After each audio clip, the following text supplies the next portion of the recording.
Hola gente, ¿cómo les va? Esta es una nueva edición de Mundo Pirata, el podcast de La Voz del Interior, donde vamos a hablar del Club Atlético Belgrano en una fecha ultra especial, porque el Celeste de Alberdi va a cumplir 120 años. Mi nombre es Pablo Campo y estoy con Gustavo Farías.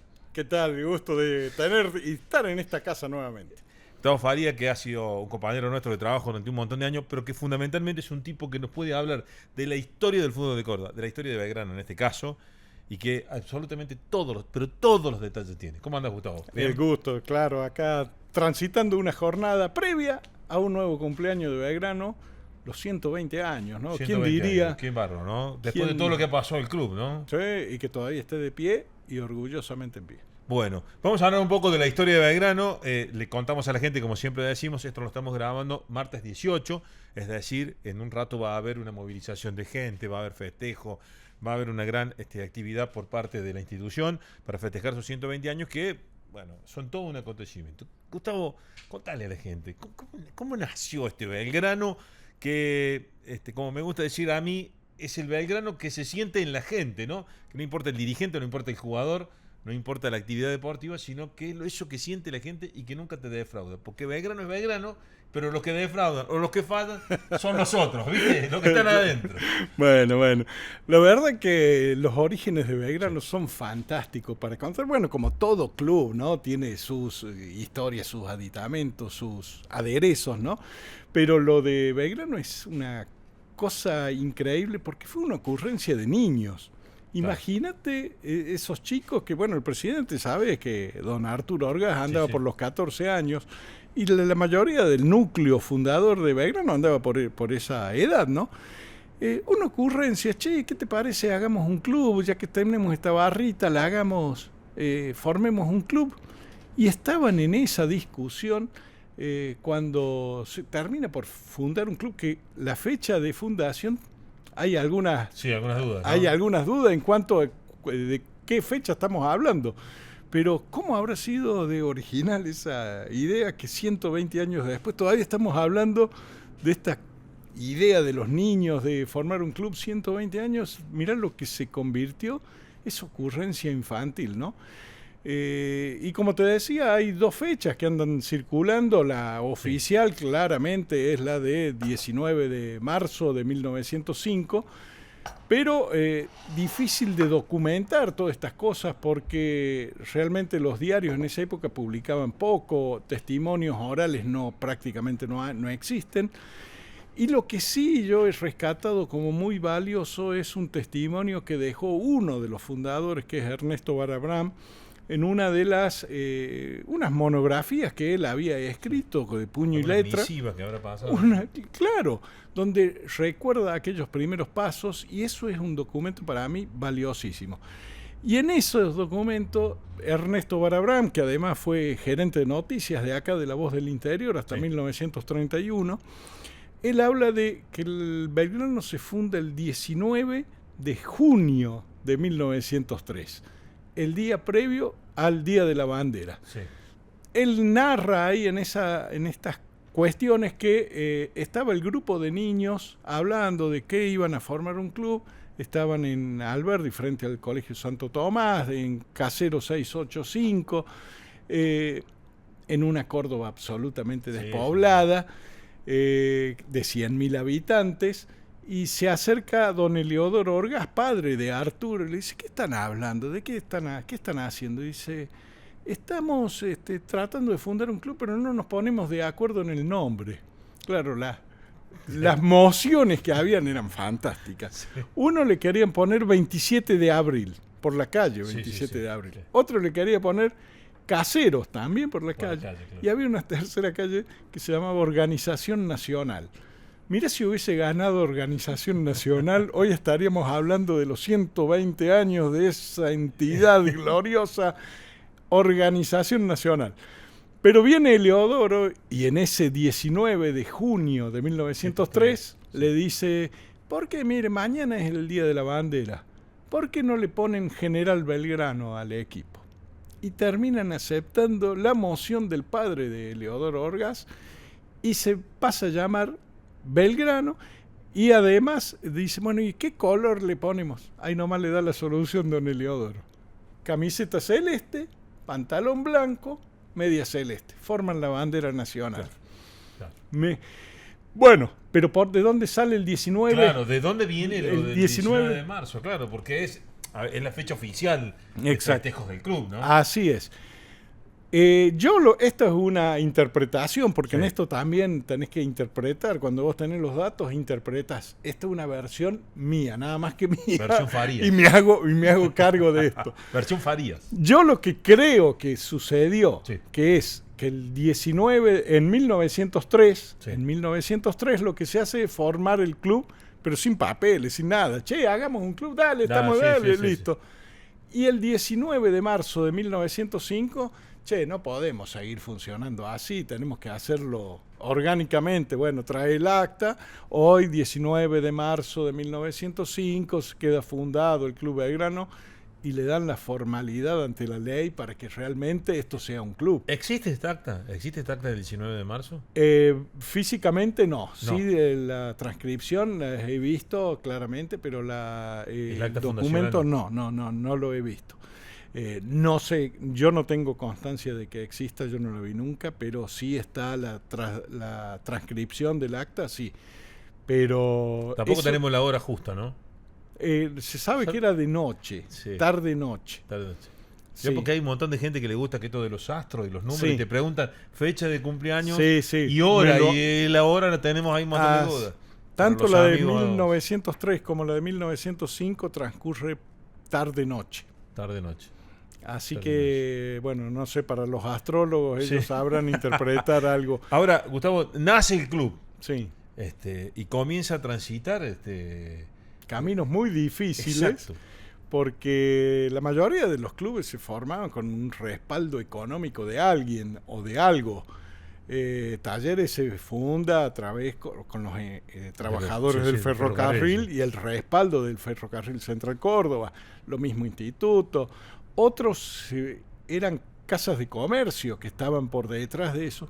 Eran un grupo de chicos que muchos de ellos mucha plata no tenían, era la plata que le daban los padres para los caramelos, la guardo para el club.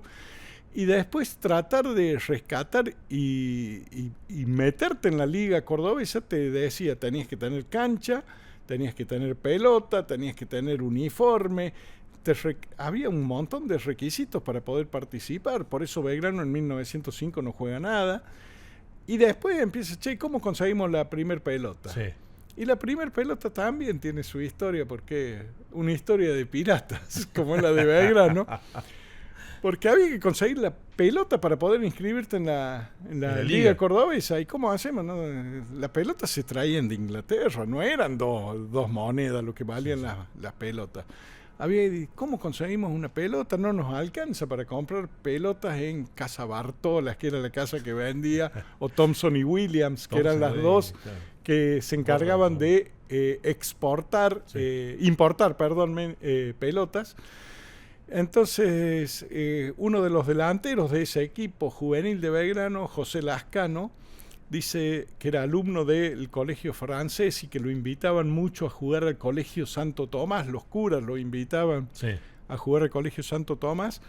Se pone de acuerdo con sus compañeritos de Belgrano y le dice, hagan una cosa, yo esta tarde tengo que ir a jugar para el colegio Santo Tomás, hay unas tapias altas detrás del arco, ustedes vayan por detrás, yo voy a tirar un pelotazo como que le erré al arco y que se fue detrás de la tapa y ustedes corran con la pelota. Efectivamente, así consigue... La primera gran pirateada, claro. Pase para Lascano, tira por arriba de la tapia, van los curas a buscar la pelota y ya no estaba más. Así consiguió Belgrano sus primeras pelotas. Encima después la liga le impone otras cosas más, que tiene que tener la cancha. Ocupaban algún solar hasta que lo echaban, o a veces las pedían prestado. Sí. Y después la liga también le dice, tiene que haber una separación entre lo que sería el público y la cancha, hay que poner cadenas. Cuenta Barabram en estas crónicas, dice que iban al cementerio, sacaban unas cadenas, las unían, las ponían alrededor de la cancha y según cuenta Barabram, después al otro día la devolvían. Pero bueno, así era en la improvisación más absoluta, así nace Belgrano y a 120 años, mirá dónde estamos ahora. Sí, hablando de un club de 300 y pico de empleados, predio, un estadio para 38.000 personas con posibilidad de crecer, una sede que ha sido reinaugurada hace poco, con toda esta realidad. Gustavo, ¿cuál ha sido el peor momento de Belgrano? ¿Cuál ha sido, desde acuerdo entendés vos, en la historia del club? Vos que sos un tipo que sabe esto, ¿cuál ha sido el peor momento de Belgrano en lo institucional? No solamente en lo económico, sino en lo institucional.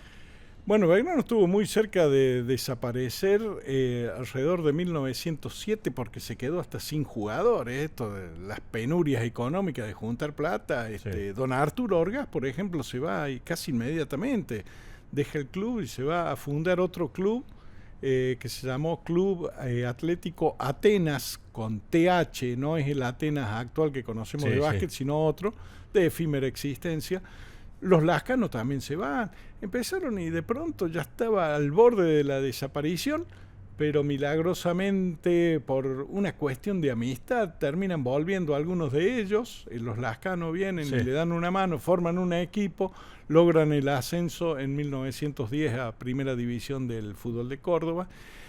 Esa fue la vez que estuvo muy muy cerca de desaparecer. Y la otra, ya mucho más reciente, en los años 80, donde, bueno, el famoso equipo ese del 82, después de haber hecho un muy buen nacional en el 81, Belgrano queda con una serie de deudas tremendas que incluso el estadio se llegó a poner a remate, llegó a estar a punto de estar, que la cancha de Belgrano le iban a rematar, así como San Lorenzo alguna vez perdió la cancha. Belgrano estuvo a punto de perder la cancha. Gigante. Claro.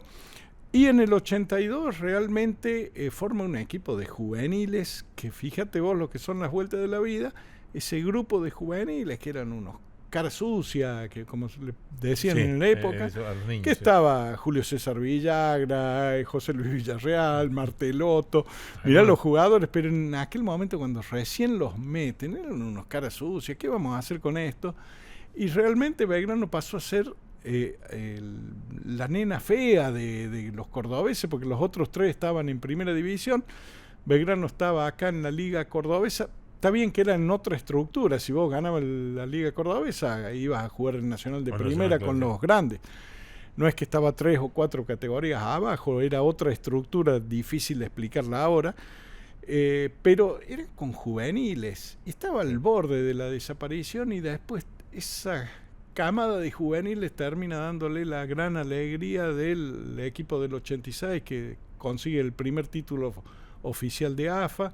Y algunos de ellos hasta llegan al 91, cuando finalmente termina por recuperar por fin Belgrano de meterse en el panel estable de los equipos campeones de AFA, jugando en AFA en primera división, después de la reestructuración que lo dejó afuera y que lo mandó a la B Nacional.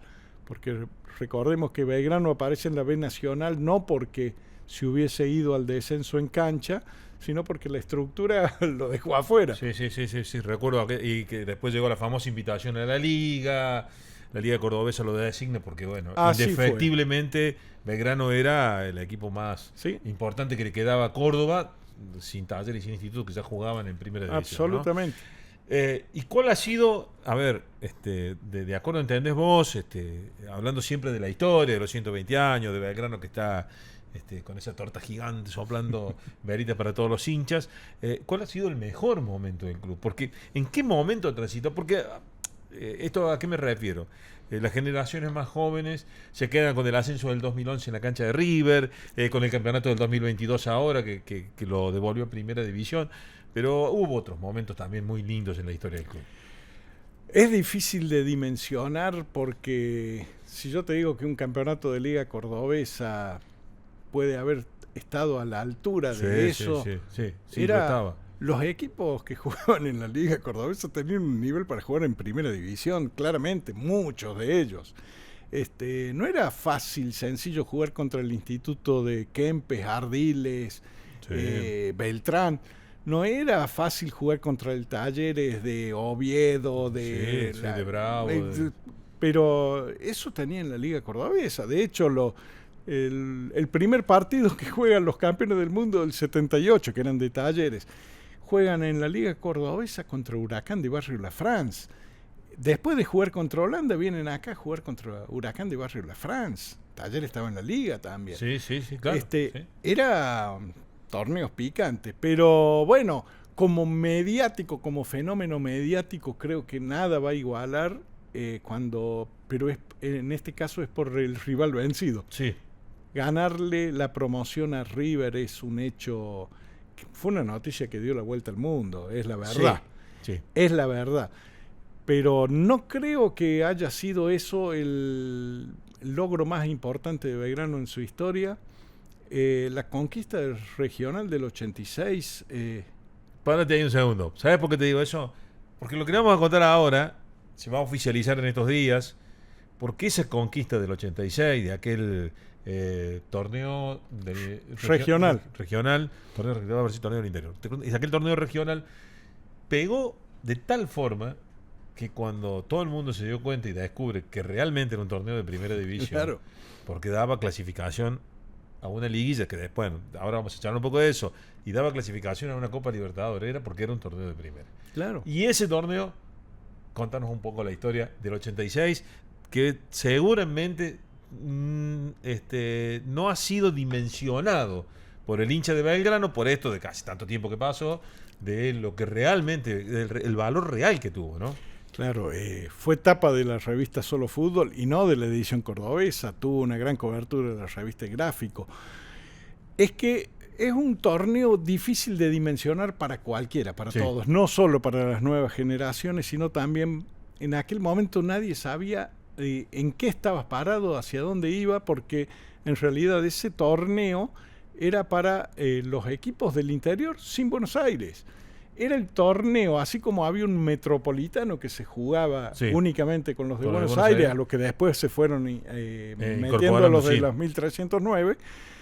Dicen, vamos a formar también un torneo de los equipos del interior para que también lo jueguen.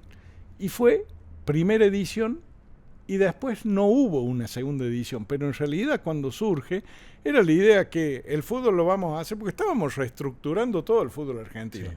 Ya no se podía jugar únicamente que la AFA sean los equipos de Buenos Aires. Había que abrir el juego y entonces dice, ¿qué hacemos? Hacemos un torneo de metropolitano y uno del interior. El interior es regional. Y después que los ganadores de esos torneos jugaron una final para ver quién iba a la Copa Libertadores. Eso para tratártelo en pocas líneas, porque si no es muy extenso para explicarlo. Es difícil explicarlo. Pero ahí participaron los equipos del Nacional, los que jugaban en el Nacional de Primera. Sí. Los que estaban había 24 equipos que habían jugado los nacionales de Primera. Sí, que no habían descendido porque no había descenso en los nacionales. Ginés Jujuy, Olimpo de Bahía Blanca, el Torno Zapla, Guaraní Antonio Franco, Concepción Fútbol Club de Tucumán. Eran equipos. Y en total eran 106 equipos los que jugaban en distintas zonas. Y Belgrano, como Córdoba tenía plaza fija en esos momentos nacional, entraba ya a la segunda fase del torneo. Y ganar eso fue además lo hizo en una racha que además acumulaba 40 partidos invictos. Sí. Fue un suceso tremendo para Córdoba toda. Lo mismo también, mira, te voy a citar un torneo que no lo recuerda nadie, pero que también en aquel momento metió una caravana por todas las calles de la ciudad de Córdoba, que fue un torneo no oficial, ese, ojo, es un amistoso, pero fue el torneo de Córdoba 80, donde jugaron equipos internacionales y que Belgrano gana inesperadamente la final, le gana al Honvéd de Hungría. Yo recuerdo la avenida Colón colapsada de hinchas de Belgrano que venían del estadio Kempes hacia Alberdi a festejar un título. Era un título internacional, muy picante también. En la del 86 volvió a repetir eso, todavía aumentado, porque esto ya era un torneo oficial de AFA, y así de hecho se expresaba en esos momentos. Sí. Y ahora se oficializa. Claro, no es que se oficializa, se reoficializa, porque en realidad en la memoria y balance de AFA está el torneo del 86-87, ya estaba, que estaba oficial. Lo que pasa es que después, cuando aparece internet, aparece todas estas bibliotecas nuevas, en el listado no estaba, porque en realidad es edición única. Claro. Entonces, vos decís campeones del Metro tal, campeones del Nacional tal, campeones de Primera División tal, y no dice campeón regional edición única es. Lo que va a hacer ahora la AFA, que lo tengo entendido que va a ser así, es que va a oficializar como título de Primera División del torneo de única edición, como fue el campeonato regional del 86. Para Belgrano. Para Belgrano. Gustavo, ¿y el presente? ¿Qué te parece el presente de Belgrano hoy? Y me parece que a Belgrano le falta siempre animarse a un poquito más, ¿no? Sí. Siempre transitando con objetivos bajos. Esto lo digo en realidad para casi todos los clubes, excepto Talleres, que siempre Talleres está como un paso mirando un poquito para conseguir algo más. Yo en esto siempre digo lo mismo que ha hecho alguna vez Rubén Mañano en el básquetbol, que antes de que le ganen a la NBA en Indianápolis 2002, le decía, primero hay que soñar para conseguir las cosas. Y a Belgrano me parece que le falta soñar para conseguir cosas más grandes. No se las imagina, y si vos no las imaginas, primero difícilmente lo consigas.